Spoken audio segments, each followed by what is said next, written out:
পৃথিবীৰ মিছলীয়া 2 নম্বৰী হ'ল হিমন্ত বিশ্ব পৃথিবীৰ 2 নম্বৰ অসমৰ আটাইতকৈ 2 নম্বৰী মানুহজনৰ নামে হিমন্ত বিশ্ব হয় নহয় এতিয়া দুগৰাকী মহিলাক কৈ আছে সবকে বোলে লাখপতি বাইদেউ বনাব লাখ টকা পাইছে নেকি কোনোবাই যদি পাইছে আমাকো কেইটামান দিও গাড়ীত তেল ভৰাবলে পাইছে নেকি 10,000 টকা পাবৰ কাৰণে হাতজোৰ চেণ্ডেল ছিকিব লাগিব Hello everyone, Susanjan official YouTube channel kana takam mission nigam aru mangashuna manna program gumrichirung chiloka anu video sopai. So guys, majuli bo ukil ogoi aru Bhutan Boraka bakon binam karjokonjom talme pemna lankan pemna modor ke video sa magadolo pakali polai bulu okokomna bakon biedi kankano papung talmina tattoka aru ke video sa kalik polai ke. এটা আপোনালোকে দেখিছে না হিমন্ত আৰু সৰ্বানন্দই যেনে নৰেন্দ্ৰ মোদী আহে এনে কোৱা যে কৈ দিয়ে দেখিছে না তাৰমানে এটো ৰাজা আছে না নাই ধৰিবই নোৱাৰে ইহঁতে একদম যেন একদম বহিতে ধৰি দিব আৰু আৰে বাবা এজন লিডাৰ আহিছে অসমতো তোমালোক লিডাৰ তেওঁৰ লগত হেণ্ডশেক কৰা হয়নে নহয় হয় কৈ নিদিবা হয়নে নহয় দিল্লীৰ ওচৰত আমি দিছপুৰে এনেকে নহওঁ আৰু জোনাই কেতিয়াও দিছপুৰৰ ওচৰত এনেকে মূৰতল নকৰে হয়নে নহয় হয় মিছিং মানুহে কেতিয়াও দিছপুৰৰ ওচৰত এনেকে মূৰতল নকৰে আমি নিজৰ স্বতন্ত্ৰতা ৰক্ষা কৰি স্বাধিকাৰ ৰক্ষা কৰিব ক'বা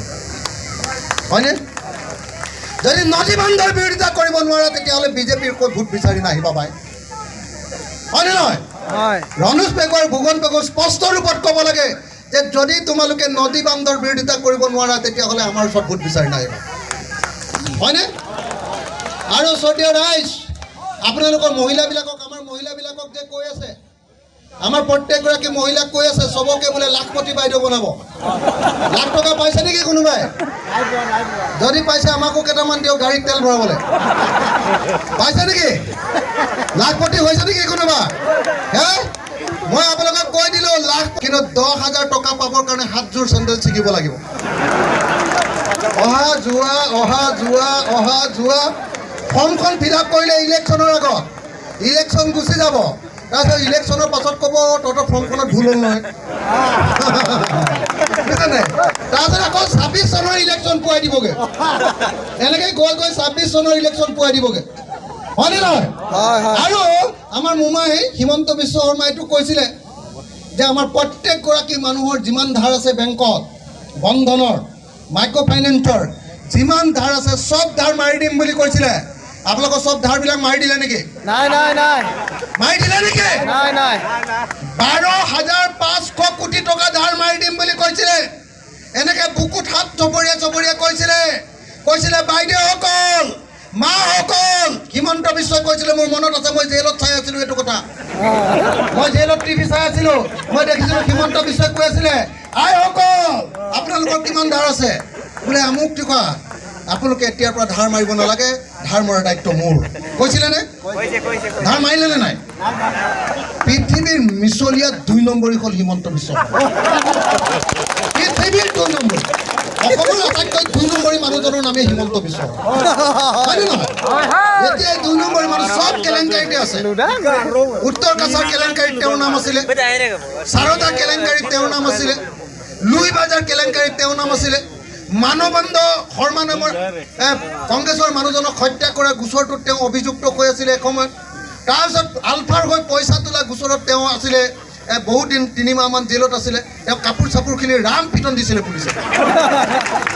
মইতো এতিয়ালৈকে 36 বাৰ জেল গৈছোঁ মোকতো মাৰ দিয়া নাই ভাই মোক কাপোৰ খুলিবলৈতো কোনো সাহস কৰা নাই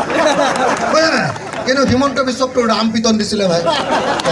কৈছে নাই মোকতো কৈ আছে মোক এদিনা বিধানসভাত কৈছে তোমাৰ বেছি উৎপাত হৈছে অখিল গগৈ বেছি উৎপাত হৈছে এতিয়াও NIA কেছ লাগি আছে এনেকৈ কৈছে NIA কেছ লাগি আছে মই বোলো মোৰ NIA কেছ লাগি আছে বুলি পৃথিৱীয়ে জানে আৰু NIA কেছ লাগি মই 1 বছৰ 8 মাহ জেলেই খালোঁ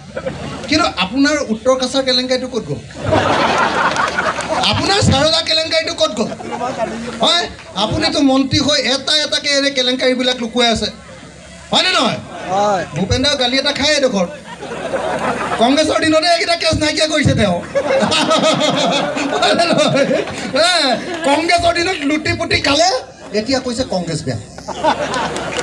বেয়া কৰা মানুহটো তেওঁ হয়নে নহয় 1 নম্বৰ বাৰু হয়নে নহয় কওকচোন আপুনি আজিৰ দিনটোত কংগ্ৰেছত আছে আপুনি কংগ্ৰেছত একদম 2 নম্বৰী কৰি পাৰ্টিটো বদনাম কৰিলে তাৰপিছত লাহেকৈ হাৱাটো যেতিয়া বিজেপিলৈ বলে লাহেকৈ বিজেপিলৈ ঘূৰি দিলে তাৰপিছত ক'লে যে এই কংগ্ৰেছটো খুব বেয়া পাৰ্টি দেই বেয়া কামটো কৰিছিলে হিমন্ত বিশ্বই হয়নে নাই বাৰু হিমন্ত বিশ্ব শৰ্মাই ভাবিছে যে আমি চব মহিলাবিলাক কিনি ল'লোঁ এনেকৈ ভাবি আছেনে নাই বাৰু আৰে 1250 টকাত এটা গেছ চিলিণ্ডাৰ কিনিবলৈ জোৰেহে হয়নে নহয় 1250 টকা দি জুই কুৰাহে কিনিলোঁ তাৰপিছত চাউলটো ক'ত গ'ল দালিটো ক'ত গ'ল হয়নে নহয় মিঠাতেলটো ক'ত গ'ল আলুটো ক'ত গ'ল নিমখৰ দাম 2 টকা দি কিনিছিলোঁ এতিয়া 20 টকা ভাল লাগিছেনে মজা লাগিছেনে বৰ ভাল চৰকাৰ দেই এখন বহুত মজাৰ চৰকাৰ নিমখৰ দাম 20 টকা হয়নে নহয় তাৰ পাছত মানুহে কৈ থাকে অচ্ছে দিন এনেকুৱা ৰাম পিটন দিবলৈ মন যায় নহয় অচ্ছে দিন মানুহে এটা কথা ক'লে মোৰ বাহিৰে হিমন্ত বিশ্ব শৰ্মাৰ বিৰুদ্ধে এনেকৈ কোনোবাই কথা ক'ব নেকি ফেচবুকতো যদি কয় তেতিয়াও জেল মইতো কওঁ ভাই মোক জেলত দি দিয়া মই জেলত থাকি বেছিহে সুখ পাওঁ মোকতো জেলত থকা কয়দীকেইটাই মৰম কৰে চোৰ ডকাইত য'ত যিমান আছে চবেই আহি কোনোবাই গা পিটিকি দিয়ে কোনোবাই ভাত বনাই দিয়ে কোনোবাই এনে কিবা কিবি ধেমালি আড্ডা দি থাকোঁ মোক কোনেও মাৰপিটো নকৰে কোনেও হেৰিও নকৰে বেয়া কথাও নকয় আটাইতকৈ পৃথিৱীৰ আটাইতকৈ ডাঙৰ চোৰটোৱেও মোৰ পৰা 1 টকাও চুৰ নকৰে মোৰতো চবেই দুষ্ট হয় মোকতো জেলত পঠিয়াই কি লাভ আছে হয়নে নহয় তো সেইকাৰণে মই আপোনালোকক এটা কথা স্পষ্টকৈ ক'বলৈ আহিছোঁ ৰাইজ এইবাৰ হাতৰ চিনত ভোটটো দিয়ক 16 তাৰিখে 17 তাৰিখে বিদেশীয়ে টোপোলা বান্ধিব আৰু 18 তাৰিখে বিদেশী যাব কৈছিলে নাই কওক কৈছিলে যে 16 তাৰিখে বিজেপি আহিব 17 তাৰিখে টোপোলা বান্ধিব 18 তাৰিখে বিদেশী যাবগৈ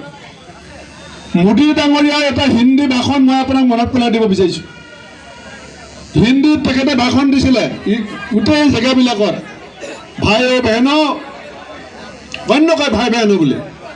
भाई और बहनों कांग्रेस का जमाना में सीजू का दाम रॉकेट का गति का जैसा आसमान छू रहा है बीजेपी को मुका दीजिए सीजू का दाम जमीन में लाके खड़ा कर देगा यह अर्थটো কি আছিল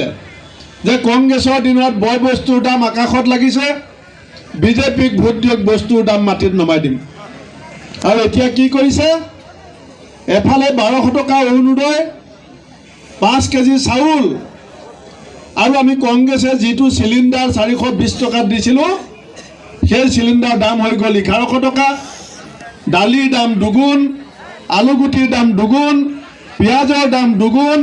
মিঠাতেলৰ দাম দুগুণ ডিজেল পেট্ৰলৰ দাম বঢ়াই দিলে গাড়ী ভাড়া বঢ়াই দিলে ৰেলৰ ভাড়া বঢ়াই দিলে ইলেক্ট্ৰিচিটি বিল বঢ়াই দিলে স্কুলৰ ফিজ বঢ়াই দিলে আনকি যে জুই চলাটোৰ আধা কাঠি কমাই দিলে দাম দুগুণ বঢ়াই দিলে আপুনি চাব হয় না নহয় মানে সব কেনেকে খেলে গুড ডে বিস্কুট আছিলে গুড ডে বিস্কুটটো এনেকুৱা 6 ইঞ্চি দীঘল আছিলে দাম 10 টকা আছিলে এটা বিস্কুটটো 3 ইঞ্চি দীঘল কৰি দিলে দাম 10 টকা ৰাখি দিলে পেকেটটো সৰু কৰি দিলে দামটো একে ৰাখি দিলে কিমান বুদ্ধি কৰি পেলাই আমাৰ গাঁৱৰ দুখীয়া মানুহখিনিৰ পৰা দৈনন্দিন লুটপাট কৰি আছে এই কথা আমি আজি এই ইলেকশ্যনৰ সময়ত উপলব্ধি কৰিব লাগিব আন্দোলন কৰিলে বিজেপিয়ে গুৰুত্ব নিদিয়ে কা আন্দোলন কৰিছিলো আমি সবে মিলি অখিল গগৈ ডাঙৰীয়া জেললৈ গৈছিলে কিন্তু বিজেপিয়ে নামানিলে শ্যাম ইস্তাফৰ দীপাঞ্জল দাস দ্বিজেন্দ্ৰ পাংগিং ঈশ্বৰ নায়ক আব্দুল আলিম 5 জনক গুলিয়াই হত্যা কৰিলে আন্দোলন কৰিলে বিজেপিয়ে গুলিয়াব বিচাৰে লাঠি দি পেলাই মাৰিব বিচাৰে ৰাস্তাত বেৰিকেড লগাই পেলাই ভেটিব বিচাৰে আপোনালোকে জানে যে মোক কেনেকৈ সতিয়াত বিজেপিৰ গুণ্ডাই মোৰ নাক ভাঙি দিছিলে গণেশগুৰিত আমি খানাপাৰাত যেতিয়া ৰাহুল গান্ধীক লৈ ভাৰত জোৰা ন্যায় যাত্ৰা কৰিছিলোঁ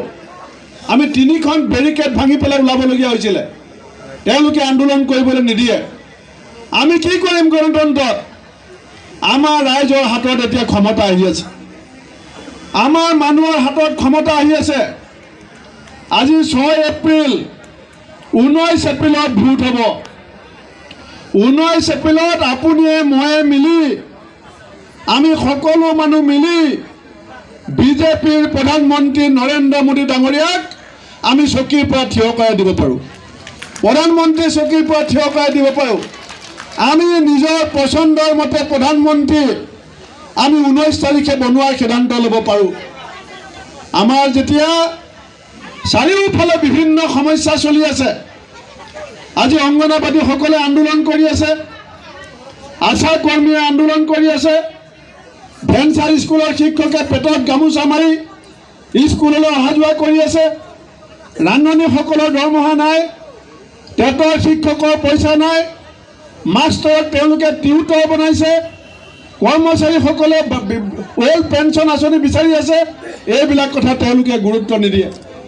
খালি তেওঁলোকে হিন্দু মুছলিম আৰু ধৰ্মৰ নামত, জাত পাতৰ নামত, ভাষাৰ নামত আমাৰ মাজত বিভাজন সৃষ্টি কৰি তেওঁলোকে ক্ষমতাত বৰ্তি থাকিব বিচাৰিছে। আমি কংগ্ৰেছ দলে, আমি বিৰোধী ঐক্য মঞ্চই আমাৰ যি প্ৰাৰ্থী উদয় শংকৰ হাজৰিকা ডাঙৰীয়া, আমাৰ গোটেই অসমত আমি যে 14জন প্ৰাৰ্থী দিছোঁ, আমাৰ উদ্দেশ্য কেৱল কংগ্ৰেছ বা বিৰোধী ঐক্য মঞ্চৰ ইলেকশ্যন জিকা নহয়। অসমৰ মানুহৰ যিবিলাক মৌলিক সমস্যা, অসমৰ মানুহে সমাধান হোৱাটো বিচাৰে। ভূমিপুত্ৰ বুলি কয় মিচিংসকলক, আজি ভূমিপুত্ৰসকল ভূমিহীন হৈ আছে। আজি কৃষকৰ উপাৰ্জন বৃদ্ধি নহ'ল, খেতিয়কৰ উপাৰ্জন আজি কি হ'ল, গাঁৱৰ মানুহৰ উপাৰ্জন কেনেকুৱা? এই মানুহবিলাকৰ কাৰণে এটা পৰিকল্পনা কৰিবৰ কাৰণে আমি দিল্লীৰ চৰকাৰখন বদলাব বিচাৰিছোঁ। আমি বিচাৰিছোঁ আজি অসমৰ যুৱ প্ৰজন্মক বিজেপিয়ে 25 লাখ চাকৰি দিম বুলি কৈছিলে, প্ৰতি বছৰে 5 লাখ চাকৰি দিম বুলি কৈছিলে নে নাই? মনত পেলাব।